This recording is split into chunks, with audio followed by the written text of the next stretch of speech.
Blackbird episode number 1. My name is James, and today I am super excited to be back after a short break for the holidays.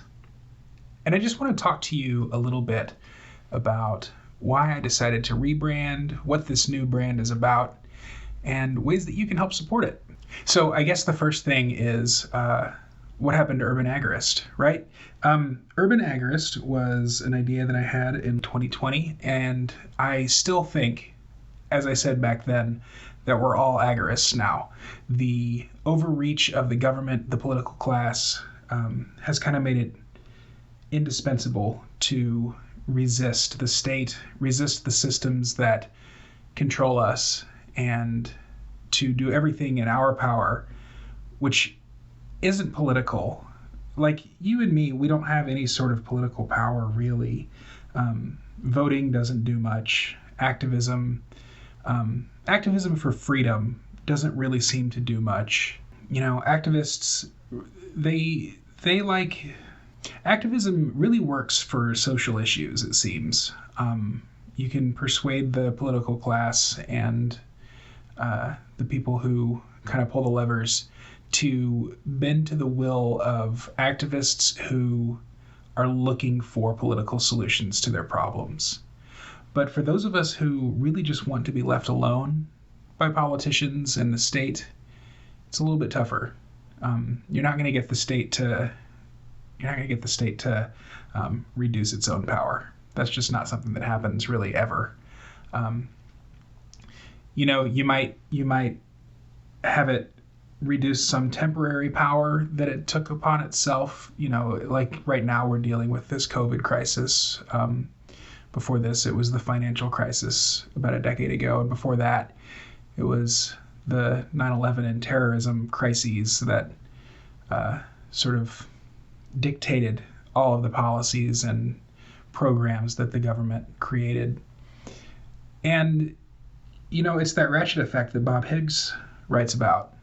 The government takes upon itself all sorts of powers, all sorts of authority to surveil, to bail out the winners that they pick, to now close down the businesses and require people to stay in their homes in the face of this pandemic.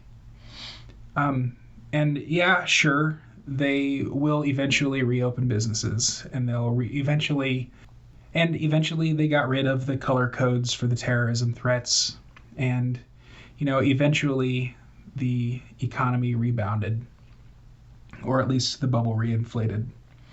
But the government never really gives back the power that it takes. And even when it does sort of relinquish some of the control, it never relinquishes all of the control that it is taken. So yeah, I do think that agorism is still very important. I think that subverting the systems that seek to control our lives and our human interactions is very important. And, as for the name Urban Agorist, am I still urban? Sure, yeah. I still live right in the middle of the city. And I still love living in the city. But I don't know how much longer that's going to last. The unrest that we've seen in the cities over the last year is a little bit scary. And I'm not too terribly concerned with it. I've always been a little more risk tolerant than a lot of the people that I interact with. I don't plan on having a family to protect. But I do understand that in our communities, and in my growing audience, that urge to get out of the city, if you haven't already done so, is there. And I don't want to limit myself to that title either. Maybe someday I will buy a farm. Maybe someday I will move to the suburbs. That's highly unlikely. I hate the suburbs.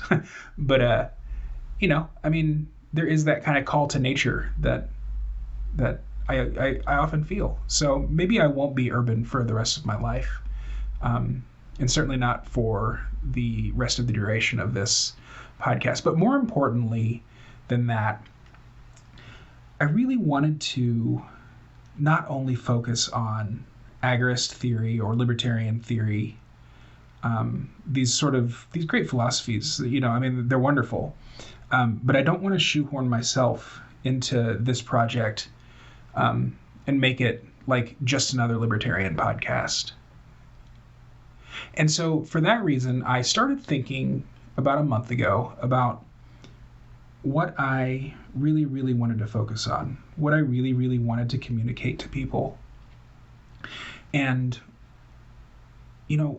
I've kind of been inspired by, in particular, the work of Vin Armani, the dim age thesis that he has sort of been talking about over the last year.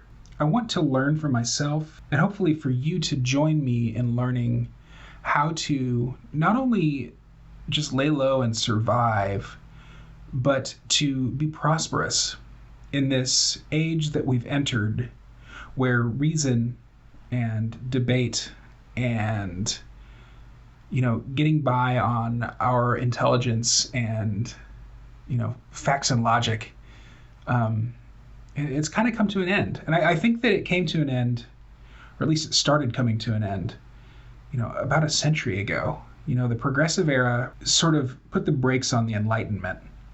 It was no longer philosophy that made the world go round. It was just power. And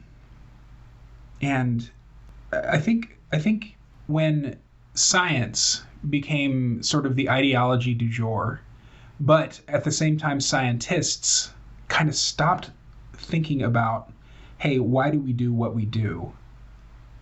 What is the ethical implication of what we're building here? In particular, in the development of the atomic bombs. That was sort of the beginning of the end for the Age of Reason. And we have only seen it steadily decline since then. And so here we are in the age of COVID, where science has become synonymous with just following the rules. I don't know if you noticed that or not, but over the last year, the people who rely on politicians and media to solve their problems or to tell them what to think or how to think had this slogan, follow the science. And that quickly turned into follow the rules. Like, just do a search on Twitter for follow the science and follow the rules, and you'll see that they're the same people saying the same exact things. Somehow, science, which we all know really had nothing to do with science, just became yet another authoritarian tool. And it was just so bleedingly obvious. And that's something that doesn't sit well with me. And culturally, I don't think that libertarian philosophy is sufficient, or at least libertarian philosophy as we have always known it, in sort of the Ayn Rand, Murray Rothbard vein. I don't think that it's sufficient to tell us what comes next. And so I wanted to branch out, expand a little bit on that. And so I'm going to be interviewing, a lot of the same people, a lot of the same types of people who I've always interviewed, just being for the couple of months, the few episodes that I've published already. But I want to expand beyond the libertarian sphere into more philosophical, community building,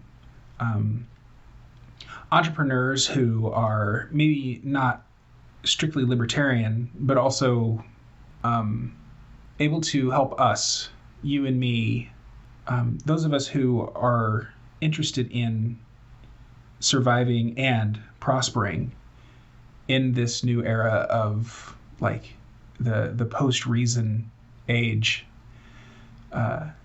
without being encumbered by that label of agorist. I've already been turned down by at least 2 potential guests on this podcast because they didn't want to be on a quote political podcast. And that's not really what I wanted to do. I didn't want to start a political podcast. I think of agorism as sort of the anti-politics. So I want to make that clear to other people, to potential audience members, potential guests, and not scare people away, So that's part of it. And what about the title Blackbird? So I am a big fan, first of all, of the Dave Matthews Band. Yeah, I'm a '90s kid, and when I came of age musically, Dave Matthews was just sort of he was just who spoke most to me. I even wrote my entrance exam essay to college about a Dave Matthews song. So I was a total fanboy growing up. And Dave Matthews has this song called Seek Up. And Seek Up is sort of a great song about like rising to the next level of consciousness. That message of building a society where we have kind of gone beyond where we are and started to move upward a tier. So I wanted to call it the Seeking Up podcast or the Seek Up podcast or something like that, and that didn't work. There just were no domains available that at least that I could afford. So the next best thing was my favorite Beatles song, and this was completely fortuitous. I was with my partner's family, and his mom brought up the song Blackbird, and I re-listened to that song, and I realized that is really the message and the goal and the mission that I want to be on. The song, and I'll link to it, I guess, in the show notes because I'm not gonna sing to you. But the words to that song are Blackbird singing in the dead of night. So like the dead of night being akin to this quote dim age that we're entering, and this blackbird is singing still, even though it's nighttime, even though he can't see, or she. Actually, the lyrics are interpreted as a black woman because bird in British English often means woman. That's not the interpretation I'm going with, which is that's fine. It's a song. We can interpret it however we want. So the next line, Blackbird singing in the dead of night. Take these broken wings and learn to fly. So this blackbird has been broken and has a handicap, just like you and me, as people who are kind of operating in opposition to the state, and not only the state, but just sort of what we would probably call the oppressive culture at large. We're severely handicapped because we want to separate ourselves from that. And that's tough. So in this show, we're going to be learning to fly in this dark age that we're entering in the dead of night. We're going to learn how to prosper together. We're going to learn how to thrive. And then the next line is Blackbird singing in the dead of night. Take these sunken eyes and learn to see. So not only are we learning to act, to fly like that blackbird, and we're not only learning how to act and fly cheerfully, singing in the dead of night, but we're learning to see. We're learning to see beyond the darkness. And like Vin and I talked about in the interview that I did with him, it's often in the darkest times that we see the most clear. He used that analogy of when we're dreaming, our eyes are closed and it's dark in the room, but in our dream we can see the sun. Like we can dream about being on a sunny beach. And where does that light come from? It's just from our brains. And likewise, it's in a dark place where, like the psychedelic ceremonies, that shamans are able to see when someone is struggling or having a bad trip, so to speak, and come over and help. So it's often in the darkest times that we learn to see the most clearly. And so that's kind of my goal here as well. So we're learning to act and we're learning to perceive. We're learning to see beyond what is right in front of our faces. So that's why I came up with the name Blackbird, and I think actually it works better than that Dave Matthews song. So it's great. I'm glad that I was just coincidentally reminded of this song, which is, and it is my favorite Beatles song. So that's even better. So is much going to change with the podcast? No, I think that you're going to get an experience that is pretty similar to what you've experienced so far with Urban Agorist. And, all the past episodes of Urban Agorist are going to remain on this feed, so you'll be able to listen to them. But going forward, I'm going to have a little bit more diversity of guests. The first few guests, I've already recorded the interviews. You're going to like them. Jose, who has been on the show before, is going to be with us. I'm going to be focusing a lot on crypto. I'm going to be focusing a lot on, building businesses. But I'm going to be focusing a ton also on personal development and, optimizing our lives so that we can live self-sufficiently, and not only complaining about the state and, waxing philosophical about libertarianism and what we would like to see. So that's that. I want to not be branded as another libertarian podcast. I want to be branded as a podcast that happens to be hosted by a libertarian or an agorist. And I think that'll help us as sort of a community spread our wings. So that's the podcast. I am also switching hosts. You will probably notice if you hit the episode webpage button, or just if you happen to stumble upon this, that I switched to Substack. I think that Substack, now that they've got podcast hosting, is probably where I want to be.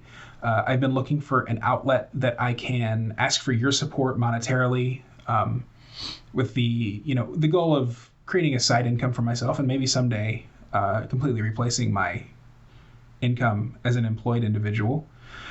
But also, I know that I've been asked already, how can I support you in your work? So Substack's that. As a listener to this podcast, you will continue to get every episode, which will come out twice a week, mostly, interviews and that sort of thing. Just like always, and that's going to be hosted by Substack, and you'll be able to get them at blackbird.substack.com or at blackbirdpodcast.com. But in addition to that, if you do sign up as a paid subscriber, you'll get bonus episodes, which will just mainly be short things with just me talking to the microphone. Maybe I'll do live streams, that sort of thing. But also, my goal is to start writing. I have lots of ideas. I have lots of things that I'd like to get out. And I think that eventually I'd like to publish a book. So maybe I will start doing that on Substack so that I can get feedback from my community on the stuff that's not ready for public consumption just yet. So if that's any incentive, I'd love to have you subscribe. And again, you can just go to blackbird.substack.com or blackbirdpodcast.com and enter your email address. Again, it's free to sign up, but there is bonus content or premium content or whatever for paying subscribers, and I would love to have you. When you sign up for the Substack, you can reply to any of the emails that you get. And it'll come directly to my inbox, which is great. That's kind of why I went with Substack instead of Patreon, because it's, well, first of all, Patreon censors. I was reluctant even to rejoin Patreon to support content creators who I wanted to support monetarily. And I didn't want to use Patreon for myself. And, no shade at any of the people who do use it, because it does make this sort of thing really easy. And I was going to go with it because I wanted to have something that would allow supporters to have like a separate RSS feed for premium content. And Patreon, as far as I knew, was the only thing that would do that, so that you would get bonus episodes directly to your podcast app rather than having to access it on the web.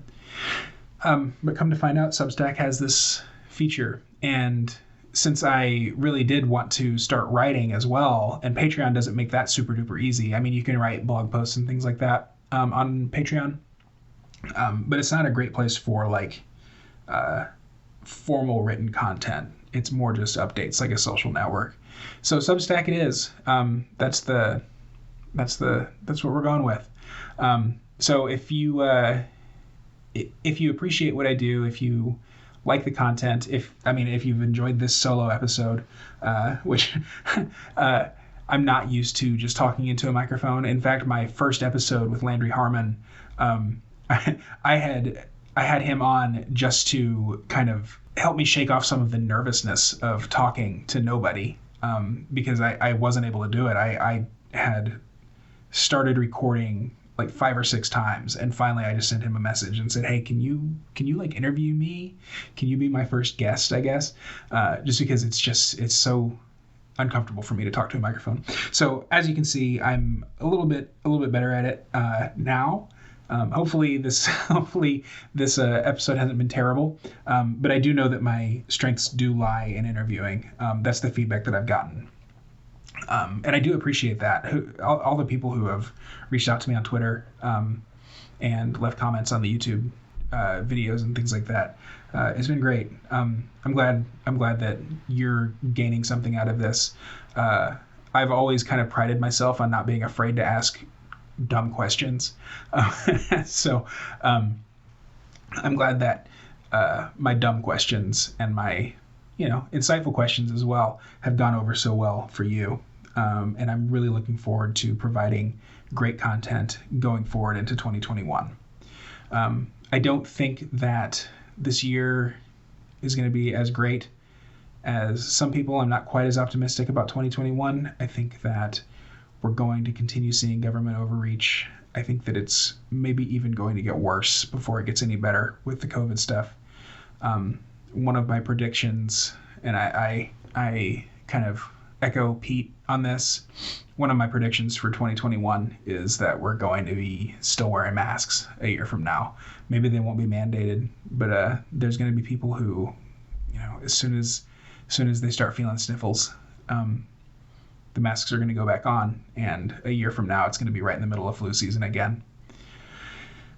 So get ready for that, and maybe it's better. Maybe it's better if the masks are worn voluntarily and not mandatorily. I don't know for sure. I think it's a weird cultural shift to just start donning new articles of clothing, especially articles of clothing that sort of hide our facial expressions, our emotions. We've got enough anonymity as it is. So that is a little troubling to me. And hopefully maybe I'm wrong. I don't know. In any case, I am looking forward to building this community. And if the idea of a Discord community resonates with you, please let me know. Or if you have any other feedback or questions or comments, let me know that too. You can reach me on Twitter. It's @JamesLJ. You can reach me on MeWe. Just search for my name, James Jenneman. And again, if you sign up for the Substack, which again is free to sign up, you just put in your email address and it's there. And if you just hit reply on any of the emails that you get, it'll come directly to me. But again, I would super appreciate it if you are interested in getting additional content, or even just if you're interested in supporting me in my work, then sign up to donate either monthly, annually, or even just as a one-time thing. I'd really appreciate it. So with that, I guess I'm going to sign off. Thanks again for listening. Happy New Year. And I will see you again later on this week on the next episode of Blackbird. Until then, live free.